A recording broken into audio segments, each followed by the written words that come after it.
How's it going, troglodytes? And in today's video, I'm going to show you the only 3 stretches you need to do to loosen off your hips. Now, I've been bad. I have been a very naughty boy. And that's because my hips are an area that always gets super tight, and I do need to keep on top of my mobility and my stretching regularly to keep them loose. Considering I focus a lot on squats and deadlifts when I'm in the gym, and my sport involves me needing to be flexible and being in positions and wrap my legs around people's heads on the mat and also in the bedroom, it is important that I do have loose hips. And unfortunately, I've just let my hip mobility go recently, and I'm now back at the point where they are really, really stiff and tight, and I'm going to have to loosen them off. And I'm just going to show you my go-to protocol that I do to get my hips loosened off, and it only consists of 3 stretches. I will actually give you a bonus 4th stretch, but the 3 stretches will sort you right out if you do have tight hips. I'm going to show you the stretches, and I'm going to explain to you basically how to do them, and just in general the principles of stretching to increase mobility and flexibility. If your fingers are flexible enough, do make sure you hit the like button and the subscribe as well. And if you're even hyper flexible, you can hit the bell button as well, because I do put up new videos all the time. And if you are, I can't even think of a pun for that, but if you're interested in coaching, don't forget, coaching inquiry form is linked below as well. Fill that out and I will get back to you within the day. Now, as I said, I've got 3 go-to stretches, and I'll say off the bat, everybody calls stretches different names, and I don't know what you call these stretches or what they should be called in the training encyclopedia, but I'm just going to tell you what I call them.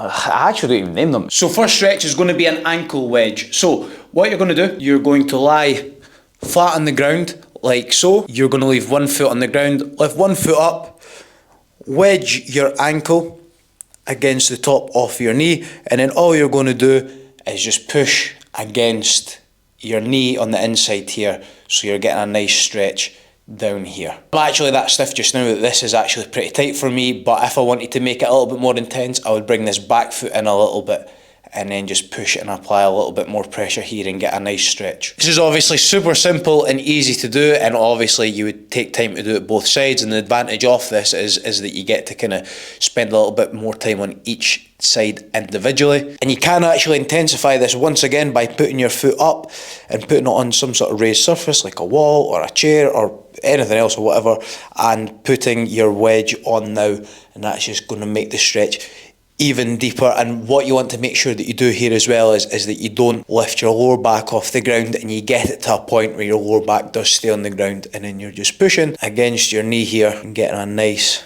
deep stretch. Stretch number 2 is a hurdler stretch, and what you're going to do is you're going to take one leg and you're going to put it in front of you, and then quite simply leave the back leg straight and just come and lean over the front leg like so. You can sit into your hip a little bit and drop your hip to the ground. You can also try and bring this foot forward a little bit / knee back, so you're at more of a right angle. Obviously here I'm having to go higher because I'm not that flexible enough to actually keep my chest low when I do it. But for all intents and purposes, you're just going to keep your leg in front of you and then just try and find that position where you feel the deepest stretch. And again, there isn't really much of a right or wrong here, it's just trying to get it to where you feel it the most. And again, you can spend ample amount of time on each side in all sort of different positions and just wee tweaks to the movement. But yeah, this hurdler stretch, really easy to do. Once again, don't need a wall, don't need anything, you just need a ground and some stiff hips. And finally, we have the knee hug. So you're going to keep one leg straight,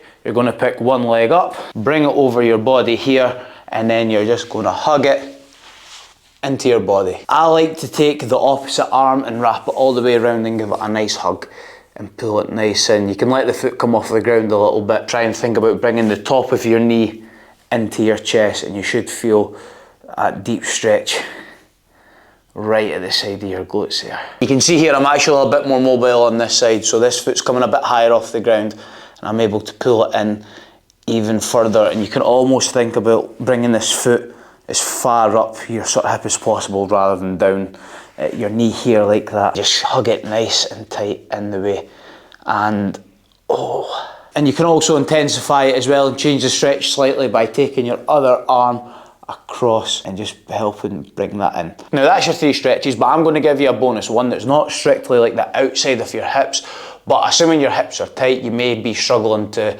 squat loosely if that makes sense. And this is one as well that I always like to throw in if I feel squats in particular, you know, I'm struggling with mobility wise. They will work, stroke, stretch the outside of your hips, but also the inside, your kind of hip flexors and groins and stuff as well. And this is the getting pumped stretch. So what you're going to do is you're going to sit in like a child's pose, open your hips up nice and wide, and then all you're going to do is you're going to drop down and sit into it here. A bit like you're getting pumped. From behind, of course. And you're going to sit nice and deep in here and just try and ease yourself back into it. And again, this is going to be like more of a hip flexor stretch, a groin stretch. You will get a little bit on the outside of your hips, but just a little bonus one. It can only help, I suppose, even if it's not the targeted area, but it will definitely help with your squat mobility as well. And to intensify this and make it even harder and probably throw a little bit more onto your outer hips, what to do is turn your feet out the way, like so, and that's just going to make it even harder. Obviously I can't move quite as deep into it, but there is a lot more stretch going on that outside of that hip there. And I'm just trying to come up a little bit higher, just so I can push back into it a little bit more. In terms of how to do these stretches, obviously the first three I showed you, they're single side, and you're going to do between 30 seconds to a minute on one side, 30 seconds to a minute on the other side, and you're going to repeat that 3 times through. When it comes to stretching, the rule that I always follow is if you want to just loosen a muscle off and get it to the current furthest point it can go to,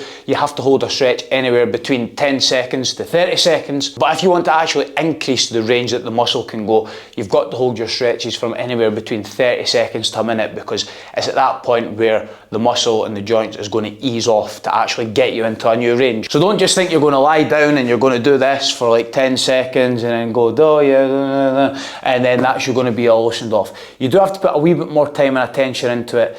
And again, if you're serious about your training, I don't think putting to the side 10, 15 minutes a day, like when you're sitting watching TV or just before you go to bed or just when you wake up or something, I don't think that's too much to ask. And the final getting pumped stretch, obviously that's just like the one side you need to do, and I would be doing that just 30 seconds to a minute 3 times through. If you can, it would be great to do these twice a day, but obviously understand it is pretty boring and you may not have time.